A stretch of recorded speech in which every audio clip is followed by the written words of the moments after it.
रुआं बिहार की वापसी।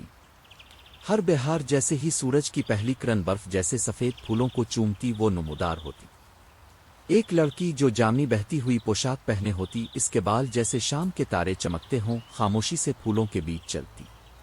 न कोई आहट न आवाज, बस सुकून। इसे रुआं बिहार कहा जाता था।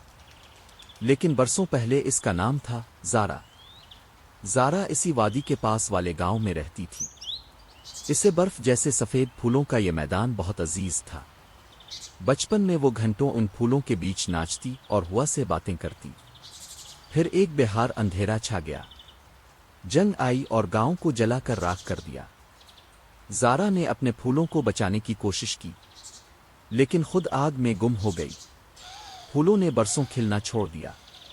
फिर एक दिन वो लौटी, लेकिन अब इंसान ना रही। अब वो रोशनी की मुहाफिज थी, यादों की मुसाफिर। हर साल वो मैदान में चलती जैसे वक्त थम जाता।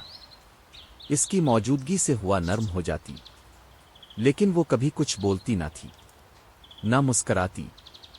फिर एक दिन एक बच्चा जो जंगल में खो गया था, इसने इसे देखा। सुबह की रोशनी में वो हल्की सी चमक रही थी। बच्चा खौफजदा ना हुआ।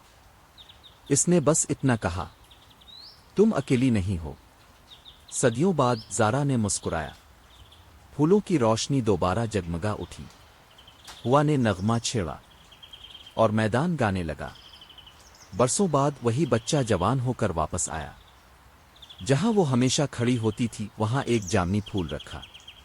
कहा, तुमने सिर्फ इस जगह को नहीं, मुझे भी बचाया। इस बार ज़ारा रोशनी के साथ गायब ना हुई, बल्कि आगे बढ़ी, हकीकी, जिंदा और आज़ाद। इसने अपने हाथों को देखा, फिर आसमान की तरफ देखकर बोली, शायद मेरा वक्त पूरा हो गया। जब वो अलिफाफिक की तरफ चली, इसके कदमों के साथ साथ फूल खुलते गए।